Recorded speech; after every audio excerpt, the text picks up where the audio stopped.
ഉച്ച നേരത്ത് ബ്രൗണി ലിയോയും ഭയങ്കര കൊര. അങ്ങനെ പുറത്ത് വന്ന് നോക്കിയപ്പോൾ കണ്ട കാഴ്ചയാണിത്. നമ്മുടെ KSEBയുടെ ആൾക്കാർ വന്നിട്ട് ഈ ലൈനുമ്മ മുട്ടി നിൽക്കണ കൊമ്പുകളൊക്കെ വെട്ടിക്കളയുക. ആ കൂട്ടത്തിൽ ഞങ്ങളുടെ പ്ലാവിൻ്റെ ഒരു 3-4 കൊമ്പും അവർ വെട്ടി. അതിലാണെങ്കിൽ നിറയെ ചക്കയും ഉണ്ടായിരുന്നു. അങ്ങനെ നോക്കിയപ്പോൾ 3-4 ചക്ക പഴുത്തതുണ്ട്. അതൊക്കെ പെട്ടെന്ന് തന്നെ വെട്ടിപ്പറിക്കാമെന്നും പറഞ്ഞ് വെട്ടിപ്പറിച്ച് നോക്കിയപ്പോൾ അത് മുഴുവനൊന്നും തിന്നാനൊന്നും പറ്റില്ല. അപ്പോൾ വിചാരിച്ചു വന്നാൽ പെട്ടെന്ന് ചക്കട ഉണ്ടാക്കാനുള്ള പരിപാടി നോക്കാമെന്ന്. അങ്ങനെ അതൊക്കെ വെട്ടിപ്പറിച്ച് എടുത്ത് ചുളയൊക്കെ ക്ലീൻ ചെയ്ത് മിക്സിയിലിട്ട് അങ്ങോട്ട് അരച്ചെടുത്തു. എന്നിട്ട് നേരെ ഒരു ചട്ടിയിലേക്ക് ഇട്ട് ശർക്കരപ്പാനിയും ഇട്ട് ഇങ്ങനെ അങ്ങോട്ട് വരട്ടി വെച്ചു. വരട്ടൽ ഇച്ചിരി പാടുള്ള പണിയൊക്കെ കേട്ടോ. അപ്പോഴേക്കും സമയം നോക്കിയപ്പോൾ നമ്മുടെ കുഞ്ഞ് സ്കൂൾ വിട്ട് വരുന്ന സമയം. അങ്ങനെ കുഞ്ഞിനതേ കൊണ്ടുവന്നു. അപ്പോൾ അവൾക്കാണെങ്കിൽ ഇന്നലെ ഞാൻ പരിപ്പുവട ഉണ്ടാക്കി കൊടുക്കാമെന്ന് പറഞ്ഞിട്ടുണ്ടായിരുന്നു. അങ്ങനെ പെട്ടെന്ന് തന്നെ അവൾക്ക് പരിപ്പുവട ഉണ്ടാക്കി കൊടുത്തു.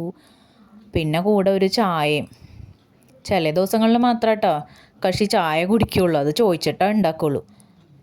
അപ്പോൾ അതിൻ്റെ ഇടയ്ക്ക് അപ്പുറത്തെ വീട്ടിൽ ആൻറ്റി വന്നിട്ട് കുറച്ച് റംബൂട്ടാൻ തന്നിട്ടുണ്ടായിരുന്നു. അവരുടെ വീട്ടിൽ കുറേ ഉണ്ടായിരുന്നു. അപ്പോൾ ഇന്ന് പറിച്ചപ്പോൾ ഞങ്ങൾക്കും കൂടി ഷെയർ ചെയ്തു.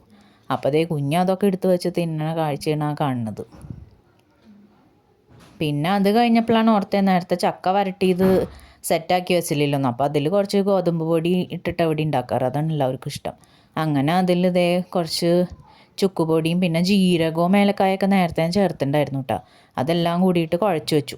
അപ്പോഴാണ് നേരത്തെ കുഞ്ഞിനെ കൊണ്ടുവരാൻ പോയപ്പോൾ റോഡ് സൈഡിലൊരു ചേട്ടൻ ചീരയും പൈനാപ്പിളൊക്കെ വിൽക്കുന്നത് കണ്ടിട്ടുണ്ടായിരുന്നു. അപ്പോൾ എൻ്റെ പൈസ ഉണ്ടായിരുന്നില്ല. എന്നിട്ട് ഞാൻ വീട്ടിൽ വന്ന് പൈസയൊക്കെ എടുത്ത് പോയി വാങ്ങിച്ചു.